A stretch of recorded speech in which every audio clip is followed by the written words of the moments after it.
خط کا جواب، دوسرا خط، پھر سوال، پھر اس کا جواب، پھر تفصیلی فیصلہ، پھر مختصر فیصلہ. اب اس وقت اختلافات اس لیول پہ ہیں کہ عوام کے سامنے قاضی صاحب باقاعدہ طور پر کپڑے اتار کے سامنے معاف کیجیے کھل کے سامنے آ گئے. اب یہ قاضی صاحب نے جو سیاسی کیس بنا دیے، جو آئینی کیس تھے، اور واضح طور پر اسٹیبلشمنٹ اور حکومت کے سامنے کھڑے ہیں. سپریم کورٹ کو بھی تقسیم کیا ہوا کہ تمام ججز یہ سوچ رہے تھے کہ یہ معاملہ خراب ہوگا، عوام کے سامنے رکھنے کی بجائے اسے ثالثی سے ختم کیا اور ثالث بیچ میں پہنچ گئے ہیں. یہ میں آپ کو اطلاع دے رہا ہوں، خبر دے رہا ہوں. لاہور ہائی کورٹ نے بھی مخصوص نشستوں پہ سپریم کورٹ کے فیصلے پر عمل درآمد کی، الیکشن کمیشن کو وارننگ دے دی. آخری موقع 4 اکتوبر تک دے دیا ہے. یہ درخواست جو ہے وہ 8 رکنی بینچز کا پہلے فیصلہ آ چکا ہے مخصوص نشستوں کا، لیکن لاہور ہائی کورٹ میں ایک شہری منیر احمد نے درخواست ڈالی کہ الیکشن کمیشن یہ کیوں فیصلہ نہیں دے رہا. یہ اس کو 8 اجلاس ہو چکے ہیں ان کے، اور اس مخصوص نشستوں کو تحریک انصاف کو فوراً دیا جائے اور سپریم کورٹ سے رجوع کیا جائے. پارلیمنٹ کی بات، وہ الیکشن کمیشن کہہ رہے ہیں پارلیمنٹ کی بات مانیں یا ان کی مانیں. اور سپریم کورٹ کا آپ کو پتہ ہے سب واضح حکم تھا 23 ستمبر کے فیصلے میں، لیکن الیکشن کمیشن کو انہوں نے کالعدم بھی قرار دیا. یہ بھی یاد رکھیں، پشاور ہائی کورٹ کے فیصلے کو بھی کالعدم قرار دیا اور پوچھا کہ پارلیمانی نظام میں آزاد امیدوار اتنے زیادہ کامیاب نہیں ہو سکتے. الیکشن کمیشن ایک فریق ہے، ایک پارٹی ہے، ناکام ہے سرٹیفکیٹ جمع کرانے والے تحریک انصاف کو، لیکن الیکشن کمیشن یہ فیصلہ تسلیم نہیں کر رہا، کہہ رہے ہم نہیں دیں گے اور نشستیں دیں، بات ختم. اب نہیں دیں گے تو ہوگا کیا؟ توہین عدالت. اور یہ میری بات یاد رکھے، حکومت ان سے فوراً سائڈ پہ ہو جائے گی، اسے فاصلہ انہیں چھوڑ دے گی حکومت. الیکشن کمشنر خود بھگتے گا یہ سارا. یہ میری بات ذہن میں رکھیے گا. ان کے پاس صرف ایک پوائنٹ ہے انٹرا پارٹی الیکشن کا بس، اور وہ بھی کوئی اتنا بڑا. ماضی میں دیکھیں 2 اہم مسائل، الیکشن کمیشن اور سپریم کورٹ 2007 میں بھی آمنے سامنے آئے جب مشرف نے ایمرجنسی لگائی تھی. اس وقت اٹارنی جنرل یہ ملک قیوم تھا جو شہباز شریف کی آڈیو والا، اور سپریم کورٹ کی جیت ہوئی.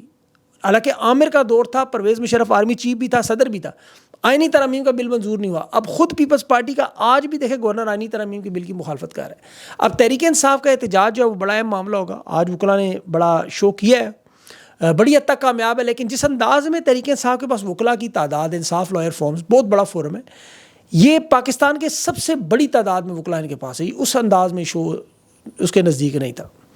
بار کونسل میں بلا شبہ حکومت کروڑوں اربوں لگا رہی ہے، پھر وکلاء کے اندر بھی گروپ ہیں، ان کی آپس میں گروپ بندیاں ہیں. سلمان اکرم راجہ لیکن آپ دیکھیں منجے ہوئے وکیل بھی ہیں، زبردست سیاستدان کے طور پہ بھی سامنے آئے.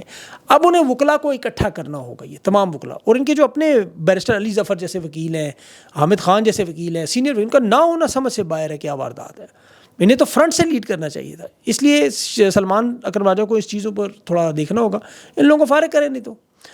اور دوسرا جو دیکھیں، ایک تو یہ رہنما بھی ہے، دوسرا وکیل بھی ہے، اس لیے یہ اہم تھا. 28 ستمبر کا تحریک انصاف کا کل کا جو بڑا مین پاورفل شو ہوگا، شمالی پنجاب سے عہدیدار آ چکے ہیں، MNAs MPs کو کہا گیا ہے کہ 100 لوگ ساتھ لے کر آئیں. اعلیٰ قیادت مقامی رہنماؤں سے بھی مل رہی ہے، کچھ کمیٹیاں بنائی گئی ہیں قومی صوبائی سطح پر. راولپنڈی پہنچے، آج پہنچے جمعے کو، تاکہ رہائش اور کھانے کا انتظام بھی جو لوکل لوگ کریں. اور پنڈی پولیس نے بھی ہوٹل ٹھہرنے والوں کی نگرانی شروع کر دی، لیکن اس کا میرے خیال میں کوئی فائدہ نہیں ہوگا انہیں. تحریک انصاف کی قیادت کو البتہ یہ سوچنا ہوگا کہ جو لوگ لاہور کے جلسے میں نہیں آئے، اس احتجاج میں ان کی باقاعدہ حاضری لگائیں اور ڈسپلن لیں. کچھ لوگوں کو نکال کے تو دکھائیں. ایک فرد واحد جس کی رہائی بڑی ضروری ہے، اس کا نام ہے عمران خان. میں اس کی تفصیل سے اب آپ کے سامنے تھوڑی سی تفصیل رکھنا چاہتا ہوں. خان کو 1 سال 365 دن ہوتے ہیں ایک سال میں، خان کو 419 دن ہو گئے ہیں، یہ تقریباً 14 مہینے بنتے ہیں. میں نے ہفتوں، منٹوں، سیکنڈوں میں بھی آپ کو پہلے کافی دفعہ بتایا ہے. جیل میں خان کی 193 سماعت ہو چکی ہیں، جیل کے اندر 193 سماعت. 365 میں سے صرف 5 مہینے عمران خان جیل میں جج کے سامنے ان کی غلیظ قانونی پیچیدگیوں والے الزامات، دلائل، جواب الدلائل، قانونی بحث، مباحثے، یہ سارے سنتا رہا. 9 مہینے صرف خان جو ہے وہ مطلب رائے 5 مہینے محفوظ رہا، 9 مہینے کیسے ہوتے رہے. اب آپ ذرا سوچیں کہ 1 سال خان پورے 1 سال تقریباً تنہائی میں گزار چکا ہے، کوئی شخص بات کرنے والا نہیں. عمران ریاض 145 دن گزارے تھے. آپ پوچھ لیں سے ہر وہ شخص جو مفروری کاٹ چکا ہے یا خدا نخواستہ جیل جا چکا ہے، میری خود کئی قیدیوں سے جو یورپ اور آسٹریلیا کی 5 اسٹار جیلوں کے اندر ہیں، ان سے پوچھا، وہ کہتے ہیں قید تنہائی نہیں ہونی چاہیے. یہ فلموں میں آپ دیکھتے ہیں کسی قیدی کو توڑنا ہو ذہنی طور پر، جسمانی طور پر، اعصابی طور پر، تو اسے سولیٹری کنفائنمنٹ میں رکھتے ہیں، یعنی قید تنہائی میں. کوئی اس سے بات نہیں کرتا، وہ تنہا ان 4 دیواروں کو دیکھتے دیکھتے ذہنی اور طور پر پریشان ہو کے ٹوٹ جاتا ہے. مارنے سے نہیں، تنگ ہونے سے، اس قید تنہائی سے لوگ ٹوٹتے ہیں. یہ سب سے بڑی اذیت ہے. اور 1 سال میں جیل میں خان کو 4 مقدمات میں 31 سال کی سزا بھی دی. اور قید تنہائی کے علاوہ دیکھیں بشرا بی بی سے 1 دفعہ تنہائی میں نہیں ملنے دیا گیا. یہ جو جیلوں کی بات کرتے ہیں، آصف زرداری جیل میں تھا تو بلاول پیدا ہوا، کیونکہ محترمہ ملاقاتیں کرتی تھیں. اب میں اس کی تفصیل میں نہیں جاتا، ہر قیدی کا یہ پریزن رول کے مطابق حق ہے. باقی بیمار ہو کے جو اسپتالوں میں جاتے رہے وہ ان کا علاوہ آپ کو سسٹم تھا. قیدیوں کے دیکھ لیں ان کے حالات. یہ تو گھر چلے جایا کرتے تھے رات کو, عید شب رات گھر پہ کرتے تھے, آپ کو پتہ ہے. انہیں سمجھاتے, لیکن اللہ کا کرم ہے خان پہ کربلا سے لے کے مدینہ اور کعبہ تک اس کے لیے دعائیں ہوتی ہیں, اللہ حوصلہ دیتے ہیں. الحمدللہ ایک دفعہ بھی بیمار نہیں ہوا. پاکستان کا ہر سیاستدان ورنہ پہلے 6 مہینوں میں کم از کم 6 دفعہ اسپتال جا چکا تھا. سوائے خان کو ایک دانت کے درد کے اور تھوڑی سی کان کی تکلیفیں, الحمدللہ کبھی کوئی مسئلہ نہیں ہوا. مگر یہ سب ملنے جلنے والے ساتھ کہتے ہیں خان اب پہلے سے زیادہ فٹ ہے. اور خان نے اپنے کیسز خود لڑے, بلکہ وکلاء کو پورا کیس بھی سمجھایا عدالت میں کرنا کیا ہے. نیب ترامیم میں بھی عمران خان نے اپنا کیس پریزنٹ خود کیا, اور دنیا بھر کے میڈیا کو عمران خان جیل میں بیٹھ کے اپنا پیغام پہنچاتا رہا. میڈیا میں روزانہ کی بنیادوں پر ان لوگوں نے ساری زندگی میں اتنے انٹرویو نہیں دیتے, خان نے جیل سے دے دی. 180 دفعہ عمران خان نے میڈیا سے گفتگو کی, 5 بڑے دنیا کے اخبارات میں خان کے آرٹیکل چھپے, انٹرویوز دیے. یہ عام انٹرویوز کی میں بات نہیں کر رہا جس طرح آپ عام انٹرویو دیتے ہیں, یہ ایک ذہنی اذیت والے انٹرویو. خان نے 250 کتابیں بھی پڑھی, قرآن پاک کی تفسیر بھی پڑھی, اپنے بچوں کے لیے الگ نوٹس بھی بنائے, اور جیل میں بیٹھ کے قوم کے لیے حوصلہ بھی دیتا رہا. اور دشمن آج بھی دیکھے تکلیف میں, اور اس تکلیف میں ہے کہ خان کو خوف اس کے چہرے پر نہیں ہے, مایوسی نہیں ہے, کوئی تکلیف نظر نہیں آتی. وہ تر و تازہ کیوں نظر آتا ہے. خان بات کرتا ہے خواتین کی, ورکرز کی, مہنگائی کی, معیشت کی. وہ کبھی یہ نہیں کہتا مجھے سہولت ہے, مانگے بھی تو کیا 2 ڈمبل, ایک وہ ربر کی اسٹریچیبل بیلٹ, ایک سائیکل. اب دیکھیں خان کی جیل پر آنے والے دور میں اگر PhD نہ ہوئی آپ مجھے پکڑ لیجیے. یہ یقین کریں یہ دنیا کی بیسٹ سیلنگ کتابیں لکھی جائیں گی. یہ ویڈیو سنبھال کے رکھ لیں آپ. پھر جو خان اسٹریٹجی جیل میں بیٹھ کے بنا رہا ہے, حکمت عملی بنا رہا ہے کہ کیسے حکومت میں جو غلطیاں ہوئیں ٹھیک کرنی. میری اللہ سے دعا ہے پروردگار اس ملک کے لیے, پاکستان کی عوام کے لیے عمران خان کو ایک بار موقع ضرور دے, اور اتنی لمبی زندگی دے کہ وہ پاکستان کو اپنے پیروں پر کھڑا کر دے. پھر یہ جو فساد آپ کو نظر آ رہا ہے سالوں سے, یہ ختم ہو, یہ درست سمت میں ہم جائیں, اور انشاءاللہ ہوگا اللہ نے چاہا تو. خان کو اللہ نے اسی لیے زندگی بھی بار بار دی. آج جمعے کا دن آپ لوگ بھی دعا کیا کریں. اب دیکھیں خان درویش بھی ہے, اس کے ساتھ جو پنگا کرنے والے لوگ ہیں ان کا حال دیکھیں. اور یہ میں بڑی نصیحت کر رہا ہوں, اس کی وجہ دیکھیں عاشق رسول صلی اللہ علیہ وسلم کو بھی تنگ نہ کریں, آپ زندگی عذاب ہو جاتی ہے. اللہ نے قرآن میں کہا ہم نے اپنے حبیب صلی اللہ علیہ وسلم کے ذکر کے لیے روح مختص کر دی. یہ ذکر کرنے والوں کا درجہ, ذرا مقدمہ لڑنے والوں کا دیکھ لیں. ناموس رسالت کا مقدمہ کوئی چھوٹی بات نہیں, پتہ ہی نہیں لوگوں کو. ایک منٹ ٹھنڈے دل سے بیٹھ کے آپ سوچیں, آپ کو سمجھ آ جائے گی.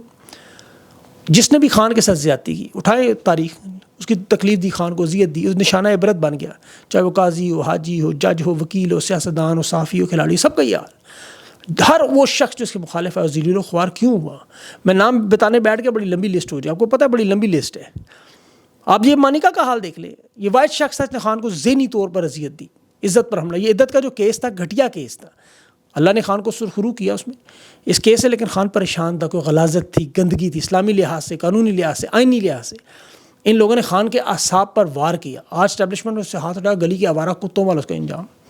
لنگر خانوں سے وہ کھانے کھا رہا ہے. اپنے گھر میں بیٹیاں اولاد بات نہیں کرتی, لوگ اسے دیکھ کے راستہ بدل لیتے ہیں, منہ چھپاتا ہے, کسی کے سامنے نہیں آ سکتا. اور کسی کو کوئی گو ڈونٹ گو کے نعرے لگ رہے ہیں, کوئی لانتے پیک کر کے ڈبے میں دے رہے ہیں, کہ کوئی ایئرپورٹوں پر بھاگتا ہوا نظر آ رہا ہے, کوئی تھڑوں پر بیٹھ کے گندی گالیاں سن رہا ہے, کوئی 11 مہینے سے گھر سے ہی نہیں نکل رہا.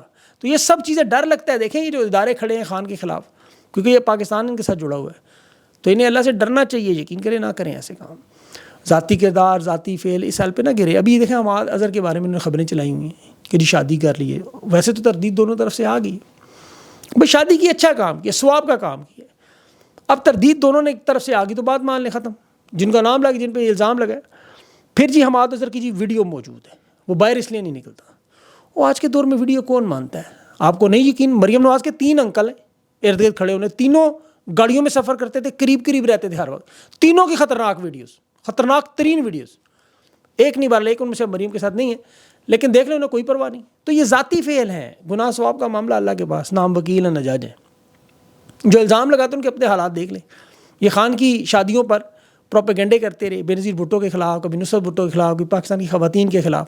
ہمیشہ یہی واردات کی پوری ایک تاریخ ہے, یقین کریں پوری ایک تاریخ. وہ میں نہیں دہراتا, لیکن کہ اپنے گھروں میں دیکھیں. وہ جنید بیچارے کی شادی, مجھے ترس آتا ہے, اس کا گھر ٹوٹا, والدہ کا ہاتھ تھا اس کا سارا, نوجوان بچے کی زندگی تباہ کر دی. کاروباری شادی کرے, پھر کاروباری شادی اگلی علیم خان کے گھر پہنچ گئے. یہ اقتدار اور تجارتی سودے میں پہلے سمدی اسحاق ڈار, پھر سمدی سیف الرحمان, اب سمدی علیم خان. یہ تجارت, حکومت, اقتدار, بچوں کی تباہی بربادی.